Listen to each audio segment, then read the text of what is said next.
বাংলাদেশের আপোষহীন নেত্রী, দেশনেত্রী বেগম খালেদা জিয়া দুনিয়া থেকে বিদায় নিয়েছেন। অনেক মানুষ আবার জানাজার প্রস্তুতিও নিচ্ছে। বাংলার মানুষের মনে প্রশ্ন, কি হয়, কি হচ্ছে। এই আপডেট বাংলার মানুষ বারবার নিতে শুরু করেছে। যতই কিছু হোক না কেন, তারেক রহমানের মনটা ছটফট করছে। মা মুমূর্ষু অবস্থায় কখন যেন মৃত্যুর ঘণ্টা বেজে আসে মায়ের, কখন যেন অসুস্থ হয়ে মা দুনিয়া থেকে বিদায় নেয়। যাই হোক, শত জল্পনা কল্পনার পরেও বাংলার উদ্দেশ্যে আমার ভাইয়েরা 2008 সালের পর থেকে এই পর্যন্ত সে বাংলার মাটিতে পা দেয়নি। এখন আজকে বাংলাদেশের উদ্দেশ্যে রওনা হয়েছে। তার অসুস্থ মায়ের পাশে বসে সে মায়ের একটু সেবা করার সুযোগটুকু পাবে। প্রত্যেকটা মা চাই অসুস্থ অবস্থায় তার মায়ের পাশে থাক।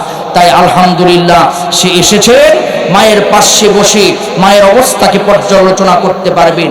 আল্লাহর কাছে দোয়া করছি, আল্লাহ পাকে আপোষহীন নেত্রীকে আল্লাহ পাক সুস্থতা দান করে আল্লাহ তাআলা বেঁচে থাকার তৌফিক দান করুন। জোরে বলেন আমিন। এই জন্য বেঁচে থাক এই বাতিল বেঈমান বাংলাদেশের দুইটা নেত্রী। এক নাম্বার নেত্রী হচ্ছে আমার ভাইয়েরা বেগম জিয়া, 2 নাম্বার হচ্ছে এই তো গততে যিনি প্রধানমন্ত্রী ছিলেন শেখ হাসিনা। আমি বলি শেখ হাসিনার ফাঁসি পর্যন্ত খালেদা জিয়া বেঁচে থাক।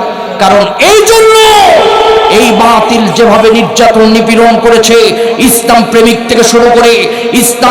থেকে শুরু করে নিয়ে বিএনপির নেতাকর্মীর উপরে যেভাবে নির্যাতন নিপীড়ন শুরু করেছে, তার দেখে যাওয়া উচিত যে বেশি স্বৈরাচারী আর বাতিল বেঈমানগিরি করলে ফাঁসির মঞ্চে নিজেকেই ঝুলতে হবে।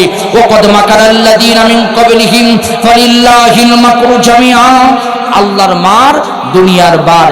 এই জন্য আমার ভাইরা আল্লাহর কাছে আমরা সকলে দোয়া করব, আল্লাহ পাক যেন তাকে সুস্থতা দান করে, তার সন্তান পাশে থেকে খোঁজ খবর নিয়ে আল্লাহ তাআলা তাকে যেন সার্বিক অবস্থায় আল্লাহ যেন সুস্থ করে দেন। আওয়াজ তুলে বলেন আমিন, আরো চিৎকার মেরে বলেন আমিন।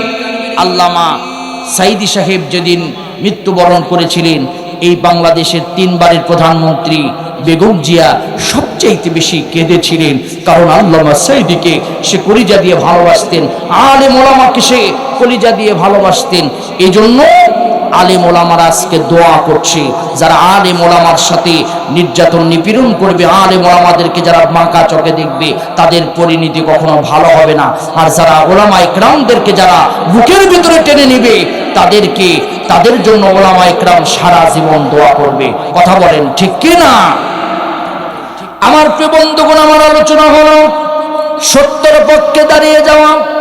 আমাদেরকে কেন সত্যের পক্ষে দাঁড়িয়ে যেতে হবে? শহীদদের পথ অবলম্বন করতে হবে, আমাদেরকে নবীর পথ অবলম্বন করতে হবে। সত্যবাদীরা যে পথে চলে গিয়েছেন, সুহাদারা যে পথে চলে গিয়েছেন, আমাদেরকে সেই পথের মতো কাজ করতে হবে।